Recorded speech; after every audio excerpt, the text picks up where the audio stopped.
Hey guys, it's Luke here and welcome back to another video. You join me here today once again at Motech Performance because we are joined with their monster M135i. Now, I'm here primarily to have some more stuff done to my M140i, but that's for another video coming in a few days. Now, what I thought I'd do is I've actually come here a little bit early to film this video, is to basically compare these two cars and essentially run through the differences. So what are the differences? Now, I know I've titled this video, what is the difference between these two cars? But realistically, what are the similarities? These cars, even though they are both 2019 cars, they are so much different. They're a generation apart. This is one of the last M140i's that they made, and this is one of the first of the new F40, not to be confused with the Ferrari variety of the M135i. Now, that car looks a little bit different than what we saw it a couple of months ago when I went out with it with Mike, when we were up here fitting the springs and spacers to my car, the first modification that I did to it. So I think we should have a quick wander around what has changed with that, and then we'll get on with the video comparing these two cars.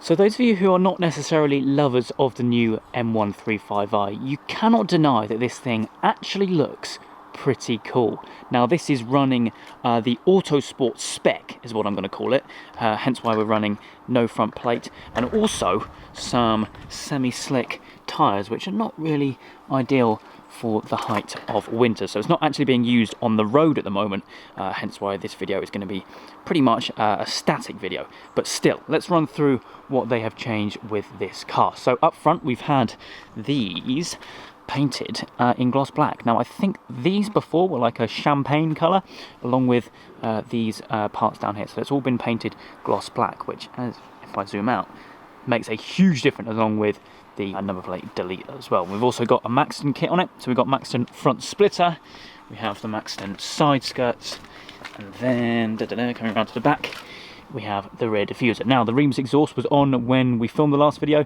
but we'll give that a few blips later on in the video. We've got some subtle changes, like black badges, which I've recently done to my car. A few sponsorship stickers here and there. Coming back to the wheels, actually. We've got some new Bowler wheels, along with some EBC brakes. So replacement pads and discs behind that, which looks pretty cool, along with the semi-slicks as well. We've got some M3 style mirrors, I believe, from Auto ID. But yeah, it's looking a lot different and definitely not done yet. We've still got a spoiler coming, I believe, from Mike, along with a lot of other stuff. But let's have a quick look inside. So if I were to just quickly jump in, I'm gonna go more in depth with kind of what's going on in here a little bit later on.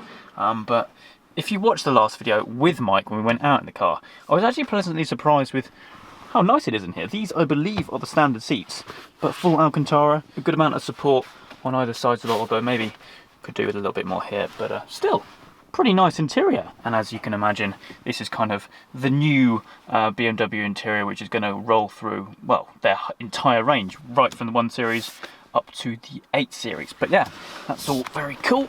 Coming back outside, I think that is everything that has changed. I think we already had the filter, the panel filter from Pipercross, I believe, last time. But I'm sure Mike will correct me in the comments if I've done anything wrong. It's quite a heavily modified car. I think probably one of the only ones in the UK at the moment. But yeah, this front angle just looks so mean. So mean. But anyway, I think that's it for this. I think let's run some B-roll and then get on with comparing it to the 140.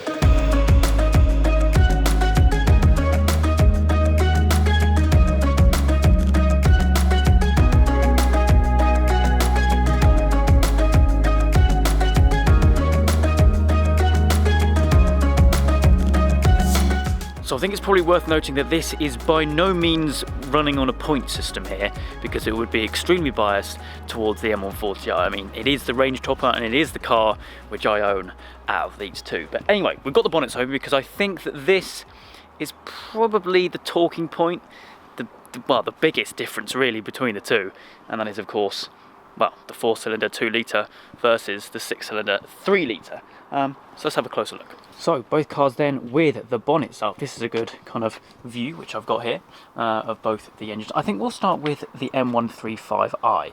Now, they have taken a step back. I think we'll all agree with that.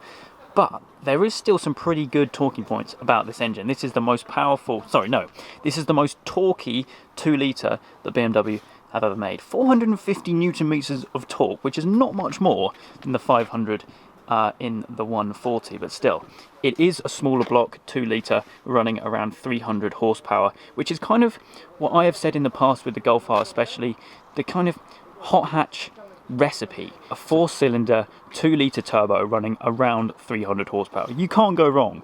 And if this didn't exist, then I think a lot of people will think about this car a lot differently. Now, one thing to note about the engine's position, the 135i is actually kind of, well, it's sat at a different angle, if that makes any sense.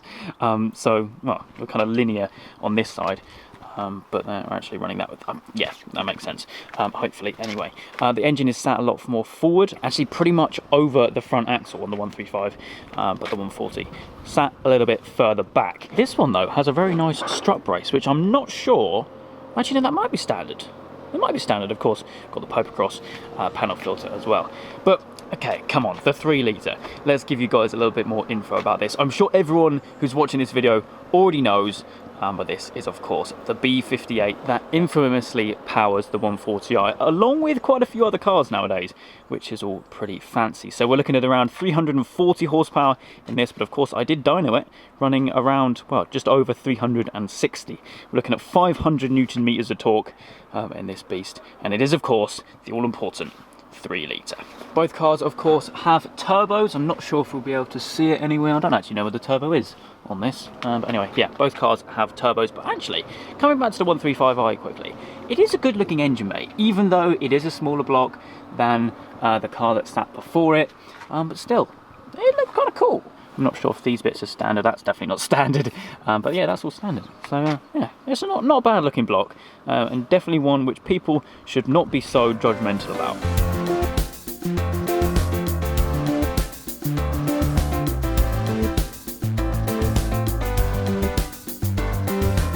Moving slightly away from the engines now to curb weight. Now, for those of you who don't know, the 135i actually runs an X-Drive system, which is basically a very clever and dynamic four-wheel drive system.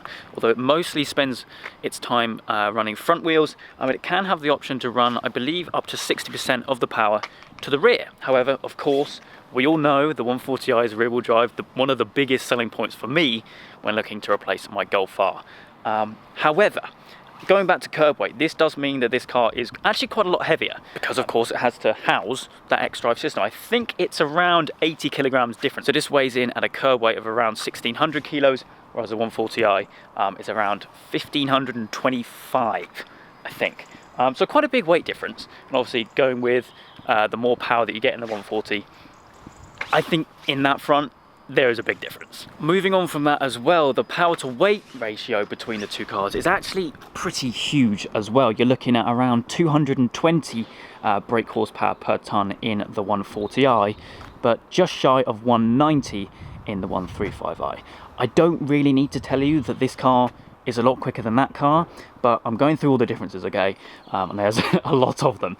Quickly going from that, actually, the looks of the cars. I really don't think these cars share any design cues whatsoever, apart from one thing: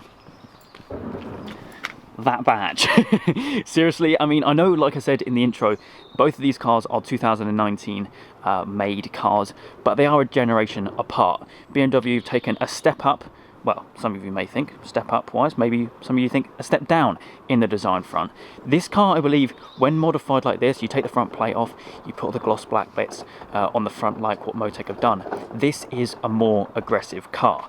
This is more of a sleeper. However, what you guys seem to be thinking what I'm doing at the moment is making it a Halford special, which, thank you very much. I read all the comments, much appreciated. So yeah, the design cues of the 135i are completely different. And on the video I made with this car a couple of months ago, I said that in the standard form which it was running at the time, visually, it's very sharp. All the edges are very sharp, whereas the 140 is very curved, very streamlined, and quite undercover, especially in quite a subtle spec, maybe not Estoril blue. But still, I think we get the bonnets down and move on, because there's still a lot to talk about.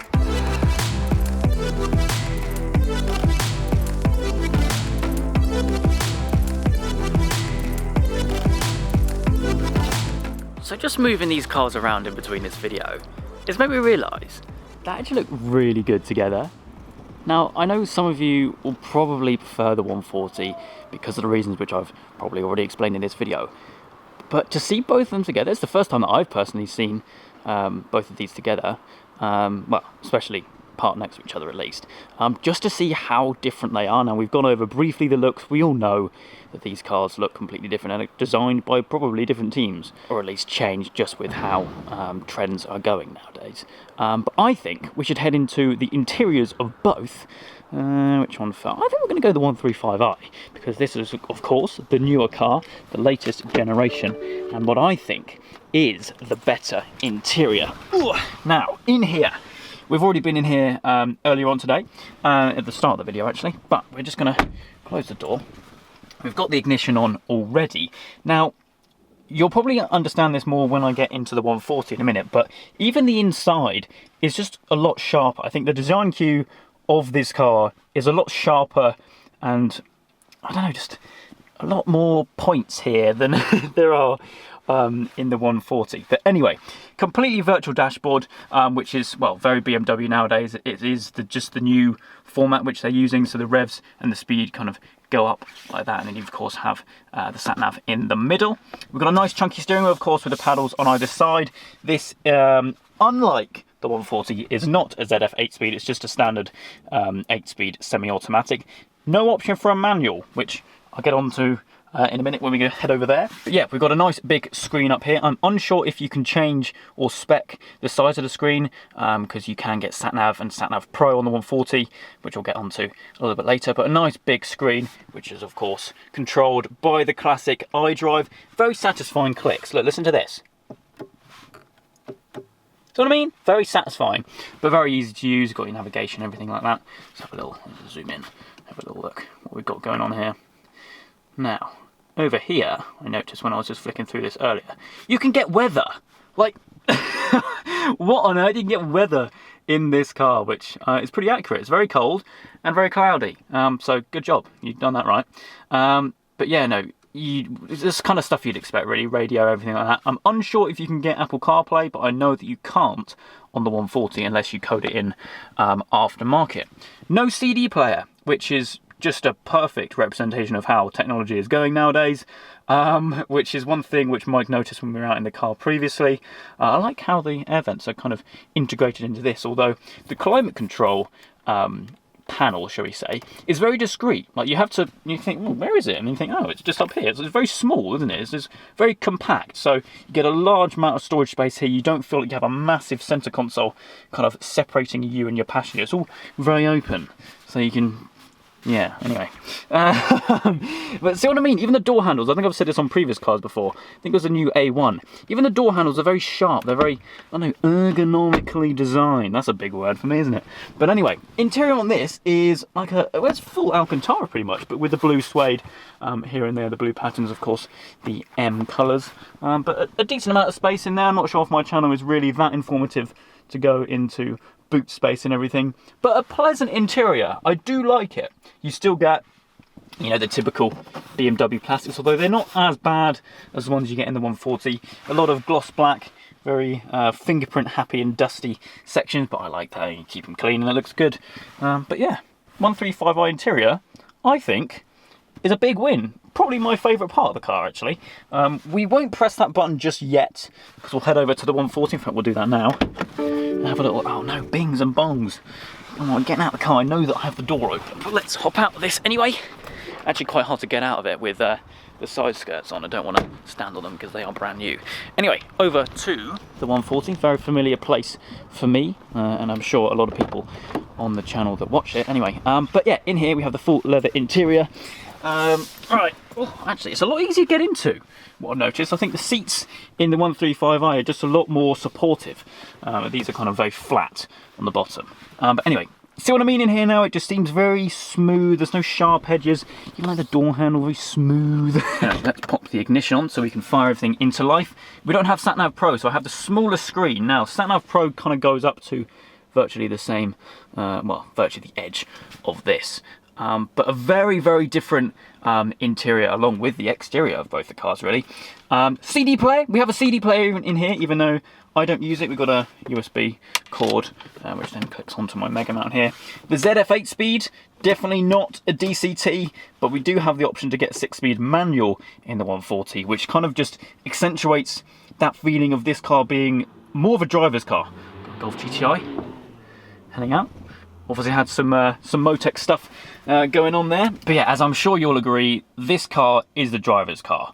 Now, I personally think, in fact, we'll hop out and we'll come back in here in a minute. Let's have another look at both. I think that this car, if you were to have both of these cars, which realistically is very silly of you, don't know why you'd have both, but this is the weekend car out of both of them. This is kind of the everyday, almost business, kind of more of the grown-up kind of car, even though it does look pretty cool when modified. That car sounds really good, actually, that Golf GTI.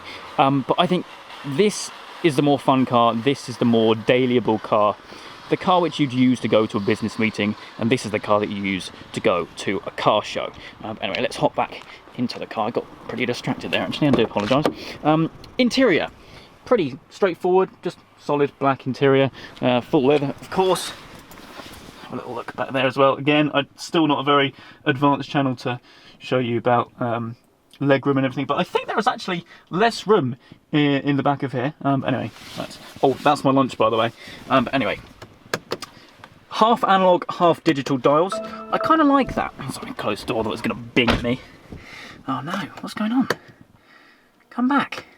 Anyway, we have kind of the analog dials, but a kind of semi-digital screen.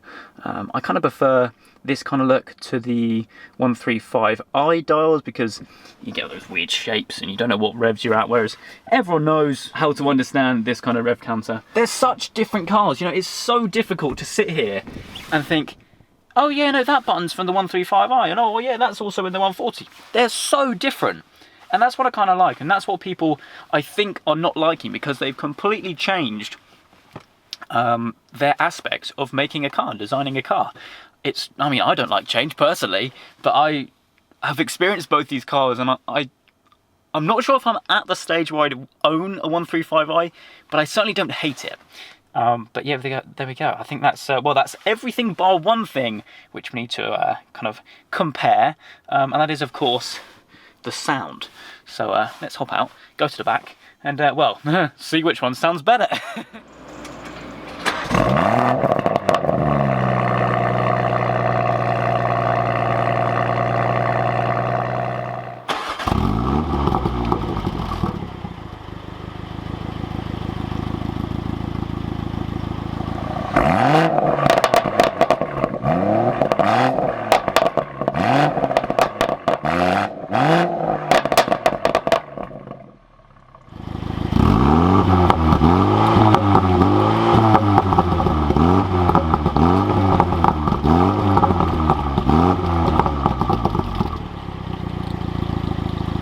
As I'm sure you'll agree, it's a bit of a no-brainer, is it? But again, I'm being biased, I'm sorry. It's also probably worth noting that both of the exhausts are modified. That is a development exhaust, so it's not completely fine-tuned and ready yet. That, of course, is.